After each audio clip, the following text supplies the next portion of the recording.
Game number 41 for the Boston Celtics is a big one. Another marquee matchup between two of the best teams in the Eastern Conference as the C's welcome the Cleveland Cavaliers to TD Garden. Welcome into the Celtics pregame report. I'm your host, Josue Pavone for CLNS Media. I'm joined by Ben Rohrbach of Yahoo Sports, here to talk LeBron James versus Kyrie Irving in Boston for the first time. I mean, that's the headline now, right, Ben? Oh, hell yeah. It's going to be a fun one. Yeah, I don't think they like each other very much, and as much as they try and pretend they don't. But, yeah, they try to downplay it. Yeah, that's true. All right, well, Isaiah Thomas made his Cavs debut Tuesday night against the Blazers, and on paper, it was a pretty good showing for a guy who only played 19 minutes. He finished with 17 points, 6 of 12 from the floor to go with his 3 assists. What did you make of his debut, Ben? And can Thomas return to the player he once was a year ago?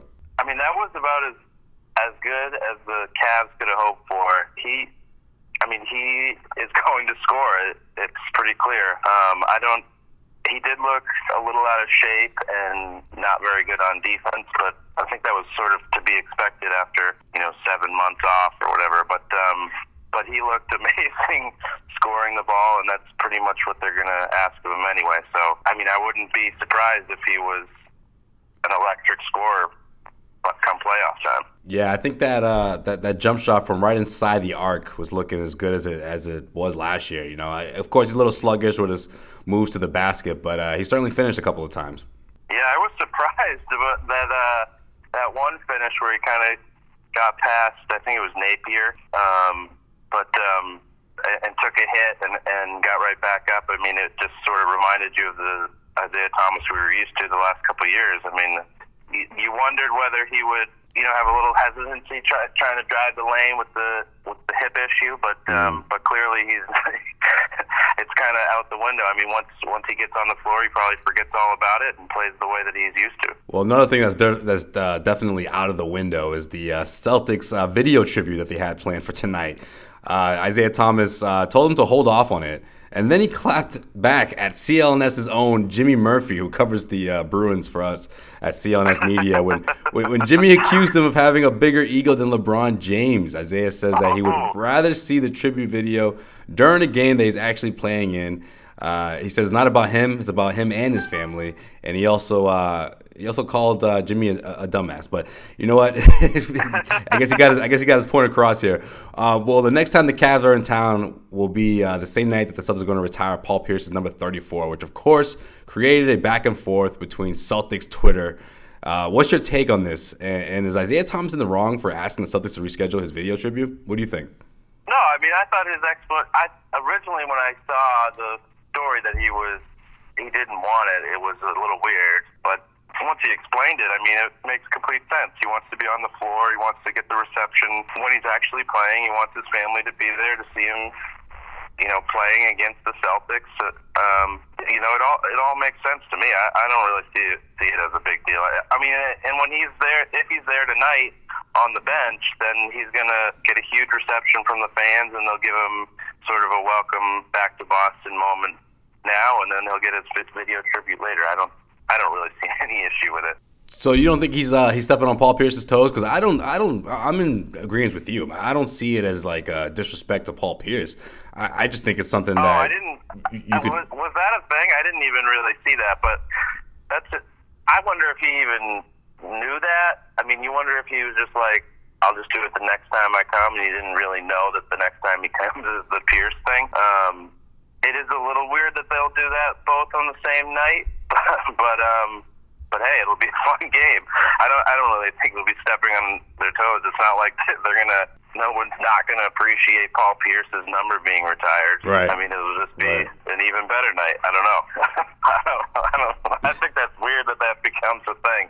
I bet he didn't even think about it being Pierce's retirement thing. This edition of the Celtics pregame report is brought to you by DraftKings.com. Head to DraftKings.com and use the promo code CLNS for a free sign-up with your first deposit and a shot at a share of $10,000 in total prizes. That's DraftKings.com.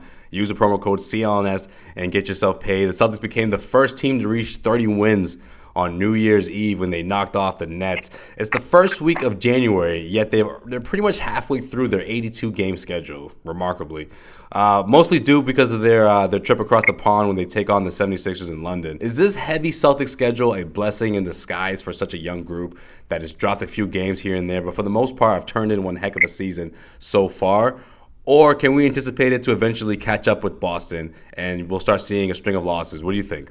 No, I think they just got through the toughest part of the schedule and they got it out of the way. I mean, they still have that West Coast road trip, I think, that they usually have right around the All-Star break. But I looked at the schedule. They have a bunch of breaks. They have multiple days off, I think like 12 times over the second half of the season, including the 2 4-day stretches around the London game. So that gives them ample rest time, ample practice time, and gets them they'll be as rested as anyone going into the playoffs. So I think it's all positive for them. I mean, now that they're through that stretch, it was a little rough, but they were actually pretty good through that stretch still. And now they're still in first place, and they've got maybe one of the easier schedules in the second half. Although the strength of schedule might be a little different, but the rest will probably even that out. You know, Ben, the last time these two teams went at it, of course, we saw what happened with Gordon Hayward, but a lot of the time when people look back at that game, they forget the fact that the Celtics made one heck of a comeback, or at least they came just short, one three-pointer short of tying the game and pushing things to overtime. What can we expect from these two teams tonight? And do you think the Celtics can pull this out? What's your prediction? What happens tonight? Yeah, I couldn't believe that they made that a game in the opener after the injury. That was pretty incredible, and it's sort of a mark of this team, the fight that they have, just like the game against the Rockets the other night. I'm excited for this game because you really want to see what the measuring stick is, because I feel like the Cavs took a while to get going, and they've been playing pretty well recently. So I think the Celtics are right there with them. I mean, they're deeper when they're fully healthy, even without Gordon Hayward. I feel like they're deeper, and there's no Isaiah Thomas, so I guess they still got a leg up there.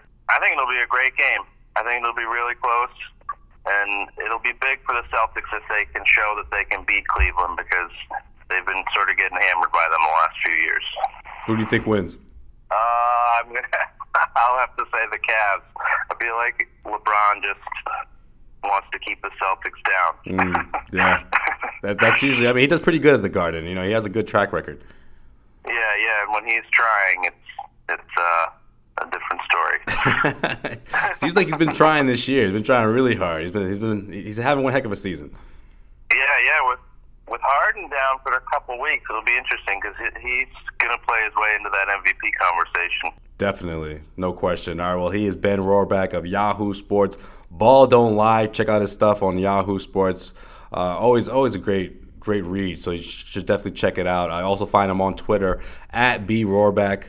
That's ROHRBACH for all of you who can't spell Rohrbach. It's B Rohrbach on Twitter. Check him out. Hey, Ben, I'll see you tonight, man. Thanks for checking in. Thanks, Joseph. I appreciate it. Well, that's going to wrap up this edition of the Celtics pregame report. Make sure you check out the Garden Report after the game on CLNS Media's YouTube channel, where you can check out all the raw and uncut videos from the locker room and the press table after the game, and of course, planning reaction from this huge matchup between the Celtics and the Cavaliers. Weekday shows air on the Celtics Newsfeed channel, on iTunes, Stitcher, and the CLNS Media mobile app. For today's Boston Celtics pregame report with Josue Pavone, this is Josue Pavone signing off.